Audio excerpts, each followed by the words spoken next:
And we're back. All right, welcome back, everybody. Hopefully, You know, you were able to stick around through that. the problem is that we're just getting so much traction now on these shows. Yeah, we're crashing And all of the streaming sites. it's just tough. We didn't think the meteoric rise to fame was going to be this quick, and so we're having to really readjust some of the things that we're doing here. So we appreciate you sticking with us here at the Uninformed Fan. Thank you Absolutely, so much. absolutely. Thank you, thank you. Um, So yeah, I I do want to say that it is interesting though. The first few ones we did, we played whatever music we wanted. Nothing got taken down. You know. correct. It was immediate. It was immediate that Sony took that down, and that could be why they're trying to took down the streams. That could be why, honestly, we're having a little bit of problems. I don't know. But when you start to reach 50 million people, every stream, this is the way that I've always looked at DMCA, and obviously owning a studio and producing music and having music that is DMCA licensed and BMI licensed. I welcome it. Wow. It's not like people are out here, or at least like that. Like that's an intro, right? It was just an intro. That's not holding an audience. Okay, it's not like I have a stream just up and running where I just have music on loop that's people are entertaining, donating, getting ad revenue off of. First of all, this is not even an ad revenue stream. Okay, there's no monetary money made off this whatsoever. So you're just getting your music put out there to more and more people. To me, it's one of the most asinine things that I've ever seen in my life. How does that work with like these DJs who like live DJ on YouTube and or Facebook and have people send them money and stuff like that? How are they Exactly. able to do that? There's Exactly. a DJ that my boy swears by that literally went to Miami. This man made me listen to DJ Shinsky the entire freaking time, dude, and it's all like 90s and 2000s hip hop. It's nothing like newer. Is there a certain statute of limitations on the DMCA No, in terms of not at no? all. I guess there's So something about it when you remix it that, but you're still you. It's the same thing as P Diddy's, sampling the music when he made his CDs and he got sued for it. I don't know, dude. It's a very very prissy situation. Yes, I said prissy because it really pisses me off. Like fuck your music, dude. You know what? I'm gonna play my own music from now on, and we're just gonna blow up their own CDs. So go fuck yourself, DMCA and Sony. Well, actually, no, Sony. I still like you because I need you to sign one of my artists. But anyway, um, so I think we were wrapping up there on the NBA no, trend. I was actually just kind of diving into Get into it, baby. the All Star games. Okay, Oh yes, yes, and yes. we were talking about LeBron, and listen, LeBron needs what like 35 points tonight to pass Kareem Abdul-Jabbar to be the highest scoring basketball player of all time. Did you see Um, what the tickets prices were going for that? they're absolutely fucking ridiculous. I heard You're talking 75 about grand 180K for court sides. for courtside. The Bucks game, Milwaukee Bucks game, the next game that they play, they're going for 240 right now. It's all speculation, and also like what I don't know. Why? Anyway, this goes back to our conversation about Why? what's the most amount of money that you would ever pay to watch a sporting event, right? To bring it full circle. But in watching these All-Star games that they had, right? And I watched zero amount of the NFL because I couldn't care less about it. It's a joke. They don't care about it. I don't care about it. I watched a little bit of the NHL because I was watching the Magic and Timberwolves game out at a bar as well, and it was on. And like I said, that Connor David thing where he made 4 out of 4 there, absolutely incredible. He's amazing. One of the most amazing things I've seen in terms of an all-star game. When guys are taking 40 seconds to hit all four and you go 4 for 4 and take 9 seconds to hit them, that's mind-blowing crazy stuff. It is. I thought back to like, what is the best all-star game and what is the best format that they have. In baseball, they do it really well. The home run derby is still electric. It's still something that you want to tune in and watch guys and watch Pete Alonso just, do the only thing that he does well an entire baseball season, which is hit home runs in a home run derby. Which is very cool to watch. And back with basketball, the 3-point contest has been fun, but the dunk contest was always the thing. I'll never forget watching Vince Carter go out there and the show that he put on, and that will Spud forever Webb, be baby. entrenched into my brain. And now we've kind of gone to a place of the dunk contest sucks, man. It was good when we had the Aaron Gordon, Zach LaVine, those few years right there. You had Derek Jones beating Aaron Gordon as well, robbing Aaron Gordon, I should say, because Dwayne Wade is a little punk when it came to that. But I blame the fact of the dunk contest not being good directly on LeBron James. I thought that I don't want to say that you owe it to do a dunk contest, but I almost feel like that, man. Like Jordan did it, Kobe did it. Like every great has done the dunk contest, and it adds to your lore when you have one of those. LeBron refusing to do it. While I understand it is, you cannot ever force anybody to do it, right? And I don't know why LeBron never wanted to. I think maybe it was what does he have to gain by winning it? I guess that would be the only argument that I could think of in the back of his head for why he wouldn't do it. But it created this player empowerment thing where it's like now the best dunkers that we have in the league, guys like Ja Morant, all these dudes, they don't even care. They're like Zion. Well, they're like I don't need to do it. Like because LeBron set the precedent of not doing it, right? And the player empowerment aspect of it has fucked up the dunk contest for everybody else. Well, also on the same token, it's like, going up when the dunk contest came out in the 90s and early 2000s, like, it's a lot of what I see is a lot of, like, music, right? It's like, well, how many times can you say the same words over and over again and still have the same impact? Where you see a lot of artists basically uses the same words in another song. And I think that goes, we had people dunking over cars. The Dwight Howard Superman dunk, that was pretty cool. Of course, you had, the GOAT, that brought up the flight from the free throw line, which, that was great. But again, it's like, okay, so if LeBron comes, okay, and let me just put this to you. So let's say LeBron does decide to do the dunk, and he decides to launch from the free throw line. Okay? Let's say for whatever reason he doesn't make it. Let's say that he can't get the dunk in the hole from the free throw line. Then you don't do the dunk. Nobody's going to do a dunk that they don't think that they can make. But even if he does do it, okay, what does that do? That opens up the words of, oh, so now he's going to just do the same one as Jordan, or he's going to. So, in my personal opinion, I think Vince Carter had one of the best dunk contests from start to finish that I've ever seen in my life, right? He didn't jump from the free throw line. He jumped from inside the free throw line, dunked it with two hands, whatever. None of those dunks, except for the elbow dunk, was something that we really hadn't seen before, right? Just a different version. But the emphaticness that he did with every single dunk, the preciseness, he never missed one. It was perfect. It was literally a perfect dunk contest, in my opinion. And LeBron had that opportunity, but for whatever mental block he couldn't get through, or maybe he just doesn't. I don't know. I can't say he doesn't like to dunk because he dunks in every single. I don't know. It's the weirdest thing. It is weird. Like, has he ever went on record and said why? Has that? No, I don't think so. Like, and he did it in high school. Like, you did the McDonald's All-American Dunk Contest, and the dunks that you did were average dunks, but it was LeBron James doing them, and everybody went absolutely berserk because you were jumping so high above the rim. He could have gone in there the first few. Dude, you're putting the ball, you're doing East Bay's, like, between the legs dunks in the middle of games, of high school games.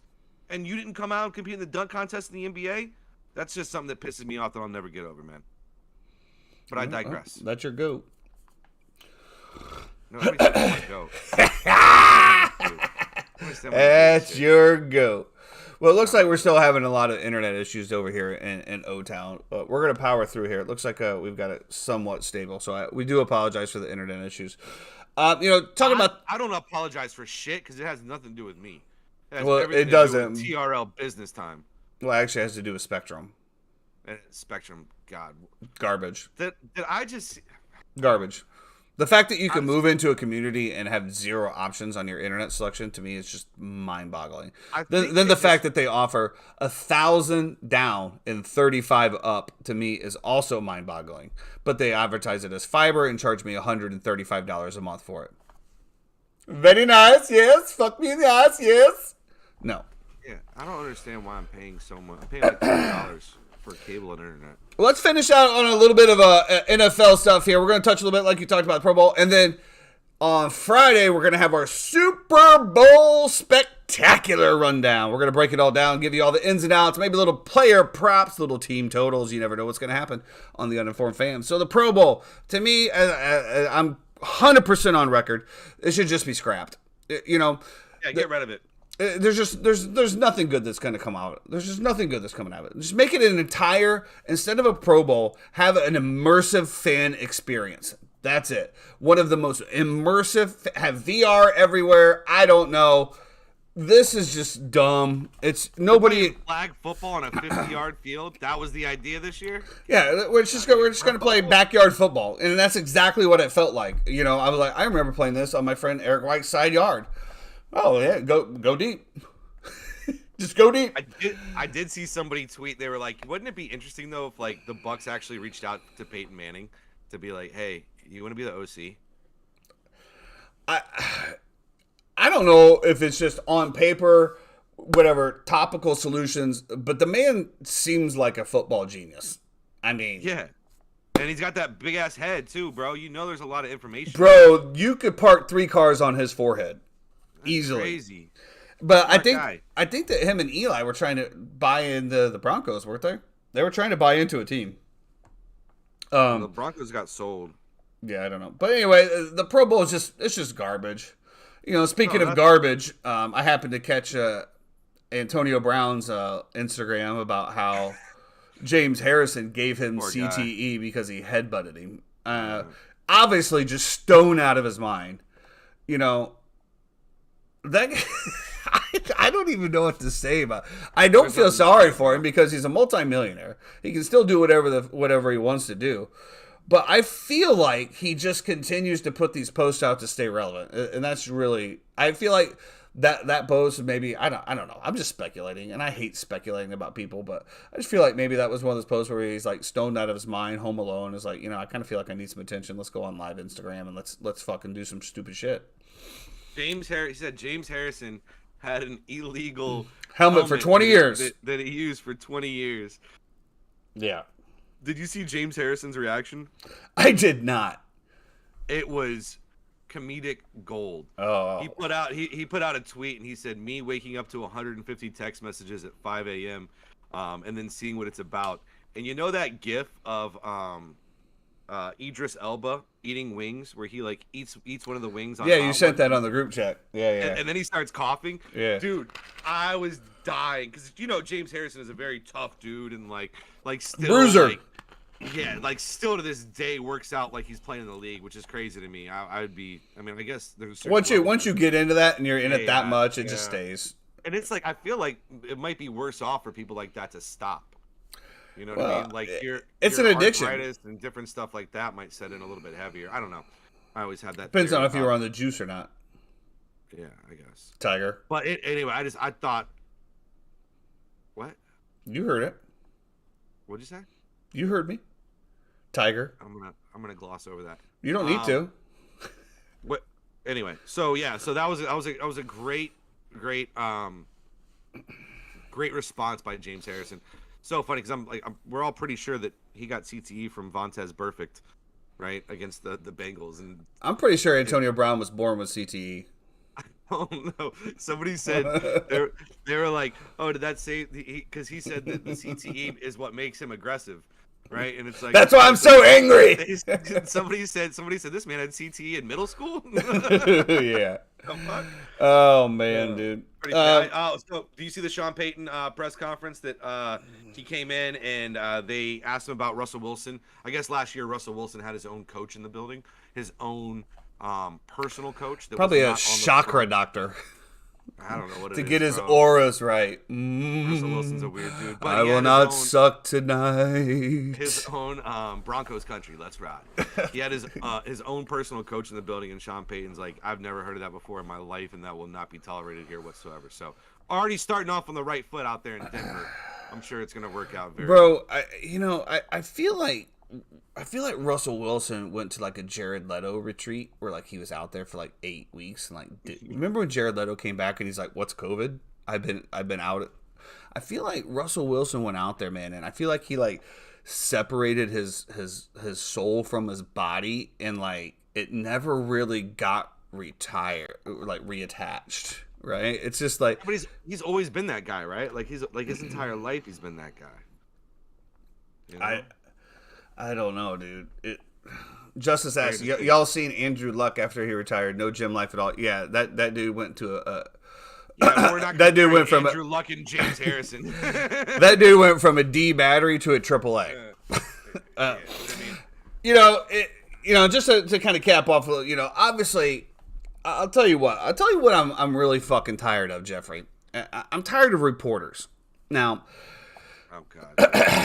I'm just tired of it, man. I'm absolutely tired. I know that reporters have to have something to put out there, right? They have to have content. We have to have stuff to talk about, right? So, in order to look up any stats, facts, anything, that came from a reporter, somebody that do the due diligence, and I really do appreciate it. But can we please stop putting out all of this clickbait shit? Obviously I'm going to talk about the Bucks, but I also heard on the same token that, Justin Fields is 100% getting traded. Like, what are we doing here, man? Are we just shitting out stories just to shit out stories? Are we trying to fire up fan bases? Every time I get onto it's not even people I follow. It's fucking Facebook and their suggested people that keep showing up, like the Pewter Report and all Buck and Garnett and Gold, whatever, all this crap. And yes, I love Pewter Report. Bro, Pewter Report's also one that came out saying that Aaron Rodgers to the Bucks. Okay, it makes perfect sense. It makes perfect sense in a perfect world, but it also makes sense to get Devontae Adams over there with them too. Have Mike Evans, Devontae Adams, have them all over there. Sign everybody. That would be a great. It's not fucking happening. Stop living in a fucking fantasy world. Like, fuck. Every day I get on there is a different quarterback, and I'm pretty sure I screenshotted where they wrote about Baker Mayfield. I sent that in the group chat. Like this. Why do you think that Baker Mayfield would be such a bad option for the Bucks? If you're gonna, let's get into this. Is Baker Mayfield a top tier quarterback? No. Do I think Baker Mayfield is one of the 32 best quarterbacks in the NFL? Borderline. It's close. Very close. So what are you going to pay a borderline quarterback? You're going to pay him the league minimum and on a prove-it deal. Absolutely not. You think he's going to get league minimum? No, he's not. Who do you think is going to pay him? I guarantee there'll be somebody that pays him. I don't think so. I think so. Well, listen, I thought Rodgers would be a great fit. I thought when Brady moved on, Rodgers would be a great fit for Tampa Bay. But I thought Rodgers would be a great fit in that Bruce Arians system. So it looks like now the Bucs are kind of honing in on the I think it's the offensive coordinator, the OC or the quarterbacks coach, one of the two for the Bengals. I saw he's getting a couple more looks. I don't know. I don't know if you saw this quote from Todd Bowles on Kyle Trask, which kind of flipped my my script a little bit from what we were talking yesterday, and you were talking about, well, is Todd Bowles going to put in the hands of Kyle Trask? And he said he has the greatest resolve and toughness and inner strength, almost more than any person I've ever seen. A young guy coming out, he prepares every day. When his time comes, he's going to be ready. Now, again, we don't know if he's the answer. Okay, a lot of coach speak. We don't know if he's the answer, and that could just be fluff to give the guy confidence, to not. I'm just tired. It's every day, bro. It's a different quarterback every fucking day. I mean, it literally. I open up Facebook, suggested ads, because I counted the other day. I had 25 suggested ads before I got to see one of my friends post, and there's literally nothing you can do about it. It's just every fucking day. It's every day. It's either Derek Carr, Baker Mayfield. Hell, I even saw one about Cam Newton. Okay, Jameis Winston. We have a ready-made team right now to win, right? But you're $55 million over the cap. How about this first? It's going to change, bro. They're going to cut Donovan Smith. They're going to restructure Tom Brady. This is what I'm saying. And again, you keep restructuring Tom's deal. You keep restructuring Mike's deal. You're just putting off shit. $41 million right there. You're just saving cap space. And when is it going to hit? Next year. So not for Donovan Smith, just Tom Brady's will. Correct. Well, that's $35 million. You just said it would be $41 million total. All I'm saying is $41 million total between Tom Brady and Donovan Smith. Okay, great. So what's going to happen then next year? Okay, great. All I'm saying, $24 million next year. You don't know what the team's going to look like when you get into the cap space. Okay, you don't know how much money you're going to have for a quarterback until you fix the cap issue. That's all I'm saying. Fix the cap issue. If you have $50 million to go get Aaron Rodgers, then abso-fucking-lutely. I mean, there's nobody out there that say that if you had a chance to get Aaron Rodgers that you shouldn't do it. But you don't, and you can't. So fitting for you to have to root for Aaron Rodgers. I wouldn't. I would not go. I would not go to a single game. If he came to Tampa Bay, I would be ecstatic. I would sell every single ticket. Every single ticket. Explode. There would be no exploding. I would sell every single ticket. Speaking of, I would never attend a game. Quarterbacks in that division, I do find it interesting. I saw a rumor yesterday that I was informed about while I was at work, actually, that the offer right now from the Atlanta Falcons is 3 first-round picks for Lamar Jackson. But, in my report I saw is that they're $100 million off on guarantee. Lamar Jackson wants a fully guaranteed contract. He wants to match Deshaun Watson's. So if Atlanta is willing to give up 3 first-round picks, that must mean that they're going to guarantee him a full contract. Go for it. I don't know how all of this is going to work with these guaranteed contracts. So let me ask you a question. So if you give a guy $200 million fully guaranteed, okay, over, let's just say, what would that be? Probably 5 years? Sure. 5 years. So you're looking at $40 million a year. Say something happens year 2. The guy gets injured, okay? Mm-hmm. Can no longer play football. He's done. So is the team going to get hit for $40 million those final 2 years towards the cap with not even having a player that's eligible? Or how does that work? Yes. So again, I'm all for them. Unless they do void years and add years in the back end of the deal, and basically what the Bucs did with Gronk and Brady and a lot of their guys who they had to. But they played out their contracts. That's what I'm saying. They played out their contracts. But well, that's just because they deferred it. But I'm talking about you give somebody a way around it. You give somebody a $200 million guaranteed contract. Let's say the first game he goes out, gets hurt, can no longer play the game again. Very unfortunate. That franchise will then be decimated for the next 5 years. Correct? Good thing that guy got his guaranteed $200 million and he signed that contract because he put his body on the line for probably the previous 7 We're not talking about whether he deserves it or not. I'm talking about what happens to the team's cap moving forward. That's all I'm asking. It is what it is, bro. Well, you won't tell me that's what it is. I'm asking you. That's what I'm telling you. It is what it is. So then they're going to get hit for $50 million or $40 million in cap every year. There's no insurance. There's got to be a back door. Okay, so let's just discuss this. So I'm fine with this, and we are going to wrap it up here. I'm fine with the guaranteed money, but there has to be like an injury clause, all right, where they still get paid, but it doesn't count towards the cap. If the player is no longer able to play the game, let's just say IR or something like that. They still get the $40 million, but that doesn't go towards a cap hit because they're not playing on the team. They're not impacting the team in any way. So if you're telling me that it's going to handcuff a team for $200 million for the next 5 years, and if somebody gets hurt, which is highly likely, by the way, whether it's a career-ending injury, but it's highly likely that they are going to get hurt at some point, that's franchise suicide in my mind. I mean, I know the Browns did it, but they're the fucking Browns. I mean, they're the Browns. They literally have nothing else going for in their life whatsoever than to possibly take the dice, roll it, and piss away the entire franchise for the next 5 years, just in case. I think until that there's some type of restructure, which again, I'm all for the people getting paid, and if they did put their bodies on the line, they deserve to have it. Now, does anybody deserve $200 million when they're not playing? I don't know. But like you just said, that they sacrificed the years before that. But I think if you really want to see these guaranteed contracts and this guaranteed money from these players, especially at that position, there's going to have to be some kind of a clause in there to where if they get hurt. Now, I'm not talking about anything else. I'm not talking about being traded. I'm not talking about retirement. I'm not talking about sitting out because you're unhappy. I'm talking about if they get physically hurt to the point where they're no longer able to play the game. They still get paid, but the money doesn't go against the current cap. I think that would be fair for all, because then a team would be willing to pay you. Now, granted, it's still going to hit their balance sheet, and then that goes into revenue sharing and all of that stuff, which I don't think the NFL has like the MLB, do they? Does the NFL have revenue sharing? I can find out. But again, if they're all going to agree to it, all 32 teams are going to agree to it, then revenue sharing would be a moot point because everybody would be like, okay, well, this is what we're going to do. If this happens, it's going to get spread across. But I just find it very, very hard to believe that any team is going to risk their entire future with a guaranteed contract like that.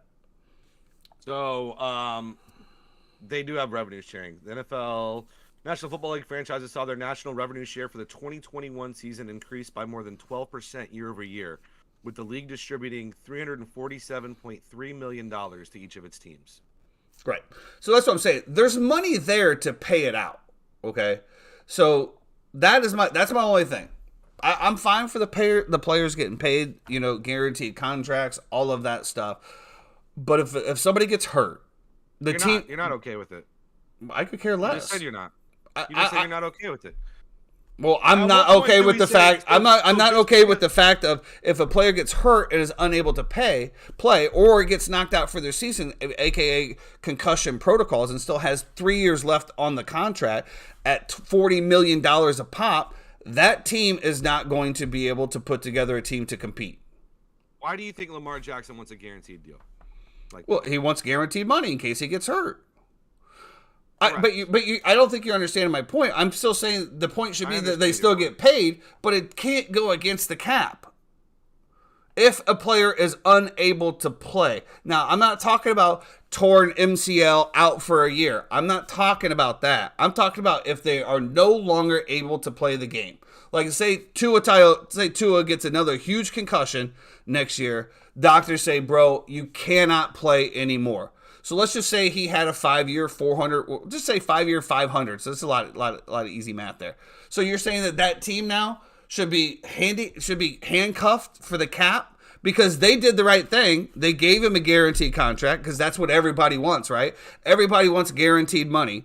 So everybody's going to get guaranteed money.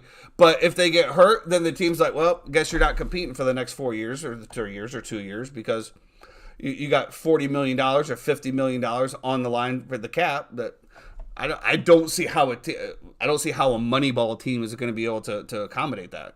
I'm sure they could negotiate a buyout if they wanted to with the player. Why would a player do that though?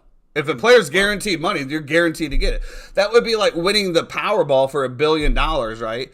And then going on a 20-year plan and them say, hey, I'll give you $250 million if you just take it now. Well, I'm guaranteed I'm going to get paid $1 billion. Why would a player ever do that? So you wouldn't take the lump sum if you win the Powerball? That's different, and that was a bad analogy. Because I'm 100% taking the lump sum. Yeah, that was a bad analogy. I don't care. All I'm saying, if he signs it, let's say he signs a 5-year, $200 million contract, right? It is guaranteed. Why would if he got hurt year one? Why would he say, "Yeah, I'll go ahead and I'll take $200 million and we'll call it a day," when I know that I have the rest of it coming? And I think that the fact that you're demanding a full contract shows that you're not going to do that.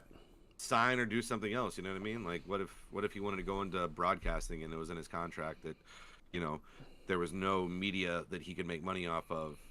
And that's another great point. I 100% agree. If he's still getting paid from there, then he's not allowed to go work anywhere else.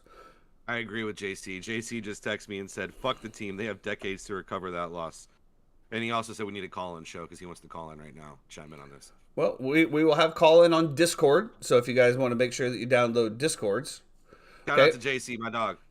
Love you, bro. And JC, you'll be able to see it when the Bucks take the cap hit. Okay. A true Bucks fan.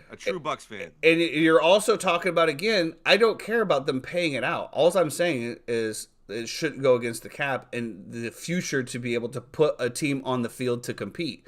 I don't think that that's fair to the fans either. So don't sign a $50 million a year contract for a quarterback when you only have $200-something million to play with on your cap space. No, then you don't have a quarterback. And I think that's where you're going for these demands. Quarterback can get hurt at any point in time and be out. Look at Brock Purdy. Look at Josh Johnson. Look at Jimmy Garoppolo. Look at Trey Lance, right? All 4 quarterbacks that the 49ers lost, but all 4 quarterbacks, were lost to different fluke injuries. right? Josh Johnson falls back, hits his head, concussion. Brock Purdy throws a ball, gets his arm hit, and has to have Tommy John surgery. Freak accident, you know. Garoppolo gets rolled up on by a lineman. You're making my point, though. I'm not making your point. You're making my point that you can get hurt a million different ways and not play, but yet you still want to make sure that you're getting your $40 million, even though you're not going to play. But that you can get hurt at any point. Correct. But so you agree with the fact that the team should get hit with a $40 million cap hit, even though you're not playing for multiple years, and still have to put a team on the field? Do not care about the team. The player should be paid whatever his worth is. I don't give a fuck if that affects your cap space from a team Okay, perspective. so the Bucks. So let's just say that they did that, signed a 4-year deal. The dude gets here year one. They can't put a team out. No, let me finish. Let me finish. Like Shaq Barrett this year? No. I'm not talking about that. I'm talking about a quarterback, because you have to go out and get another quarterback, and then now you have a $40 million cap hit every single year until that contract's off the books. But yet, so you're telling me you as a fan don't care if they finish dead last for the next 3 years because your quarterback got paid for that 1 year, right? Aren't you the one who told me like 4 episodes ago that there are guys who are just sitting on their couch who could go out and play quarterback in the NFL right now? Yep. A la Brock Purdy. Yep. So who cares if you're paying one guy $40 million if that guy can come off his couch and you only got to pay him a couple $100,000, he can start at quarterback for you. Because that guy coming off his count ain't gonna get a shot. And we already went through that. Just like Brock Purdy wouldn't have gotten got a shot. He got a shot from the flukest fucking thing ever by 3 quarterbacks going down. That's never happened in football history, where a 4-string quarterback has started in a playoff game. So don't give me that. 4-string quarterback didn't. Hey, if you're fine for your team having to tank because of a fully guaranteed contract, then that's what it is, and that's why the Bucks will continue to lose. We're not going to compare the Bucks and the team like the Bears right now, right? Yeah, sure. You want to compare records? Records of what? Just overall records. Let's talk about relevance in the past 20 years. Oh, you became relevant 2 years ago. 2 years ago. What are you talking about? We won a Super Bowl. What? 2001? No, that was 2004, 2003, 2002 So- or 3, 2002, 2003. So 20 years ago. I remember. Yeah. Okay. So relevance in the past 20 years, we won 2 Super Bowls. Okay. You've been to 1. Correct. Was Sexy You sound like a Rexy. Saints fan right now. Was Sexy Rexy. Sound like a Saints fan. Well, we can just agree to disagree. Pay everybody guaranteed money when everybody gets hit. Maybe they won't even put a football team out on the field, and they can just have flag football like they do in the Pro Bowl game. That would make Jeffrey happy, because at least everybody's getting fucking paid. Woohoo! Pay everybody. They all deserve it, man. You know? Jesus Christ. They put their bodies on the line all the time. The NFL should have guaranteed contracts for everybody. Everybody should be guaranteed. There's no reason you should be cut, right? Oh, my God. I mean, think about it the other way. What if that guy who worked his whole life goes in there, he's getting paid dirt cheap? I don't think that you understand what I'm saying. I'm saying that they can still get paid guaranteed money, but the money shouldn't hit the cap. That's all I'm saying. The team is still paying the money, and you're still fucking arguing with me about it. The guy is still getting paid his $40 million, but the team is able to go put a team on the field. You can still put a team on the field, guaranteed. Well, then why even fuck? Well, it's really good that you said that, because the stream dropped out the exact time that you were saying that. So we can definitely play some drinking games. We can get a couple, case of high noons. Take a little shot here and there. Yeah, a little high noon at noon. Maybe we do the stream at noon. High noons at noon. I'm off on Friday. Well, we could always do an on location. We could do it from the Camping World Stadium. Post out front. Camping World Stadium. Random. All right, guys. Thanks a lot for checking in, stopping in. I really appreciate it again, man. Everybody sticking around through the internet issues. Hopefully, Spectrum will get their shit together, but more than likely not. I've had internet issues ever since I moved in here. Jeff's still on dial-up, so we can't really host it over there. What do you mean? AOL's not the chosen service now? I was around for those days, bro. Hey, Listen, get off the phone! Yeah, if you were trying to get a hold of me, I'm about to get off right now, and you're going to be able to get through on the landline, okay? Yeah. Thanks a lot, everybody. We'll see you Friday. We're going to break down the Super Bowl. We're going to talk about who's winning.